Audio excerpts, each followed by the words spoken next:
જામનગરમાં ખેડૂતોને પડ્યા પર પાટું જેવો ઘાટ ઘડાયો છે। કૃષિ સહાય માટે આવતા ખેડૂતો પાસે વેરાની વસૂલી કરવામાં આવી। સહાય માટે આવતા ખેડૂતો પાસેથી થઈ રહી છે ઉઘરાણી। કાલાવાડ ટીડીઓએ આદેશ આપ્યો, ખેડૂતો કૃષિ સહાય પેકેજ માટે આવે તો ગ્રામ પંચાયત વેરા વસૂલે। કમોસમી વરસાદને લીધે આર્થિક રીતે તબાહ થયેલા ખેડૂતોને હેરાન કરવામાં આવતા હોવાના તંત્ર સામે આક્ષેપ થઈ રહ્યા છે। સમગ્ર ઘટનાના પગલે જામનગર જિલ્લા વિકાસ અધિકારીએ ખુલાસો આપ્યો। વેરા વસૂલાત રોજિંદી પ્રક્રિયા છે। રાહત પેકેજ સાથે આ બાબતને કોઈ લેવા દેવા નથી।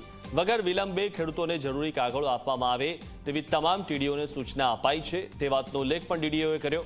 કૃષિ સહાય આપવા માટે ખેડૂતોને કોઈ વેરો ભરવાનો નથી અને કોઈ પ્રકારની તંત્ર દ્વારા હેરાનગતિ કરવામાં આવશે નહીં। ટીડીઓ શ્રીને એક લેટર પણ કર્યું છે, જેમાં અમને સ્પષ્ટ ઉલ્લેખ કરી દીધો છે કે આ સરકારની જે રાહત પેકેજ છે એના ઉપર એને વધારે ધ્યાન મૂકવું છે અને એના ઉપર જે વગર વિલંબ અને પૂરો સહયોગ એના તલાટી કમ મંત્રી તરફથી અને એના તરફથી એને આપવામાં આવે અને ખેડૂતોને પૂરા સહયોગ તંત્ર તરફથી મળે એ સુનિશ્ચિત કરવાનું રહેશે।